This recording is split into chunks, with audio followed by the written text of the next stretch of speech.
tim penyidik memandang telah cukup alat bukti sehingga yang bersangkutan kita tingkatkan statusnya sebagai tersangka, yaitu saudara HM selaku perpanjangan tangan dari PT RBT.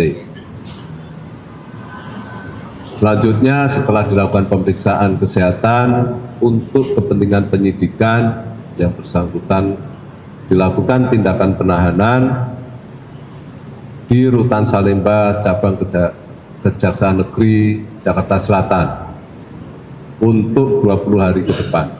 Kasus posisi dalam perkara ini bahwa sekira tahun 2018 sampai dengan 2019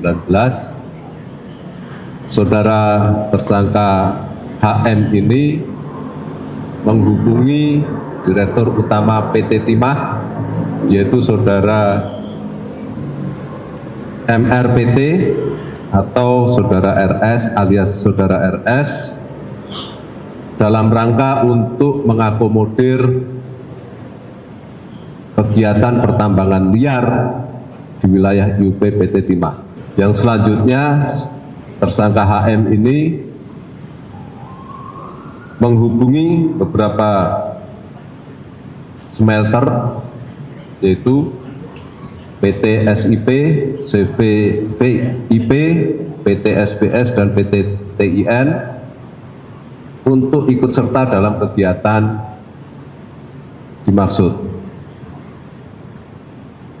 Atas kegiatan tersebut, maka selanjutnya saudara tersangka HM ini meminta para pihak smelter untuk menyisihkan sebagian dari keuntungannya diserahkan kepada yang bersangkutan dengan cover pembayaran dana CSR yang dikirim para pengusaha smelter ini kepada HM melalui PT QSIE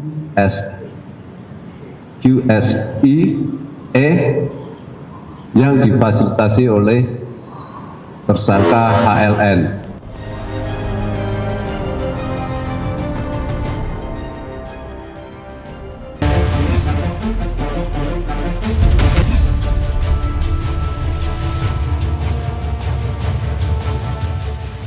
Yang jelas seneng banget karena kan selama ini bertahun-tahun lamanya teman-teman semua nanya saya kapan kapan nikahnya.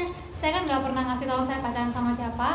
Saya selalu bilang saya udah punya pacar tapi nggak pernah ketahuan siapa, dan akhirnya menikah juga. Jadi saya bisa jawab pertanyaan teman-teman, ini loh sekarang saya menikah dan ini dia orangnya yang selama ini saya sembunyikan. Jadi memang pernikahan itu kan nggak gampang ya, dan memang ribet banget, apalagi kita berdua belum pernah menikah. Jadi pacar saya suami ya suami saya ini mempercayakan apapun semua kepada saya karena dia bilang kalau pernikahan itu pasti cewek yang punya impian. Iya, memang kan aku kan memang pengennya Disney ya. Pengennya Disney, yang paling deket kan Jepang. Jadi ya sekalian lihat-lihat aja sih. Kalau yang di Jepang kan cuma 70 orang. Nah, itu sih udah beres. Yang di sini tuh kita punya kapasitas gerejanya tuh sekitar 400. Jadi aku 200, pihak cowok 200, jadi cuma 200 orang kayak gitu. Persiapannya ya paling milih-milih baju, aksesorisnya, terus karena memang aku nikahnya nikah sama Asia ya di luar negeri, jadi nyiapin tiket, hotel, kemudian akomodasi semuanya, tamu-tamu gitu. DP tempat, lokasi ya. Terus kursus pranikah juga gitu. Harvey Muin.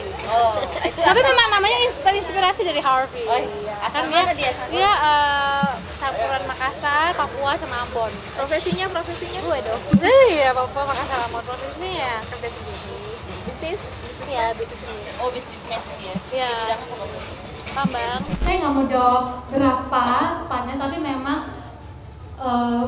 saya waktu dengar biayanya saya cuma berdoa, ya Tuhan tolong banyakkan rezeki suami saya karena dia yang mau mewujudkan semua impian saya, dan kebetulan Tuhan kasih pas banget angkanya sama seperti biaya pernikahan kita. Jadi apa yang kita butuhkan Tuhan kasih rezeki, dan kita bilang waduh gitu dari dulu kita nikah ya soalnya memang kita minta rezeki dan dikasih pas dengan biaya yang harus kita keluarkan.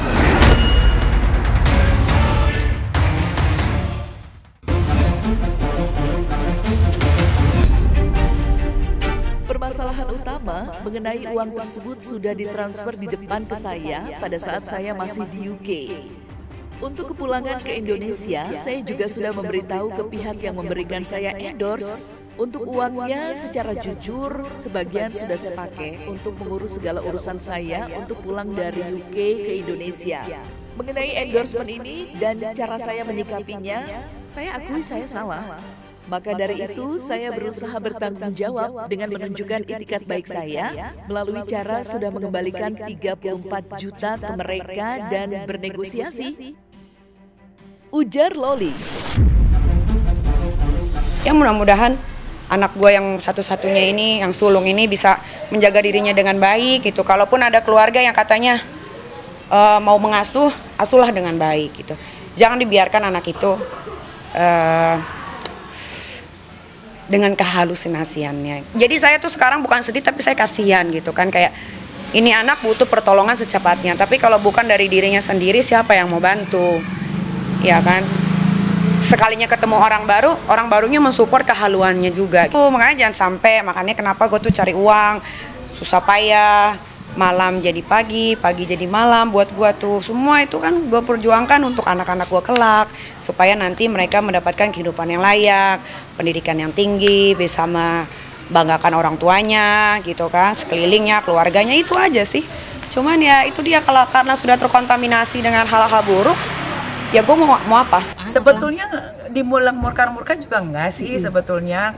Kalau gue kan hanya menjawab apa yang dia lontarkan, dan semua yang dia jawab kan, yang gue lontarkan juga kata-katanya tuh sangat sopan, tidak menjatuhkan. Gue cuman mengingatkan, ingat nggak kejadian ini, gitu. Kenapa bisa ada ini? Karena ada ini. Kenapa bisa ada ini? Karena ada ini, gitu kan. Kadang-kadang kan anak zaman sekarang suka lupa sama apa yang dia perbuat, gitu kan. Maunya selalunya benar. Padahal orang tua, mana ada sih seburuk-buruknya orang tua, anaknya juga harus jadi buruk juga. Kalau gue lebih kepercaya aja sih. Ya kalau dia mau menghancurkan dirinya sendiri, ya itu kan risiko dia, udah bukan tanggung jawab gue lagi gitu. Kalau dia memang menghargai dirinya sebagai anak perempuan yang memang masih di bawah umur, sepantasnya seperti apa ya dia yang lebih tahu. Kalau gue sebagai orang tua hanya bisa mendoakan dari jauh, semoga anak gue selalu dilindungi sama Allah Subhanahu Wa Taala dan tidak melakukan hal-hal yang tidak diinginkan. Bisa jadi selama ini terlihat harmonis, terkesan harmonis karena anak tidak memiliki daya untuk melawan, gitu ya. Dia menekan perasaannya, kebutuhannya hanya sebatas agar segala kebutuhannya terpenuhi oleh orang tua, gitu ya.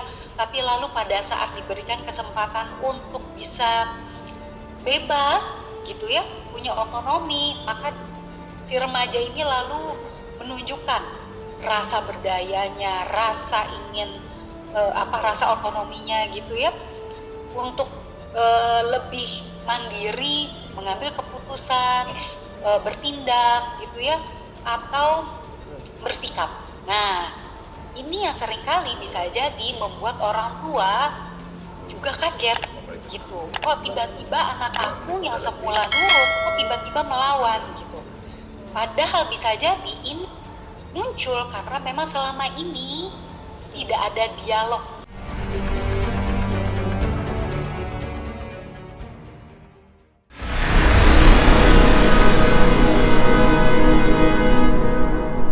Jadi jangan lupa untuk subscribe Cumi Cumi. Ditekan ya tombol lonceng merahnya.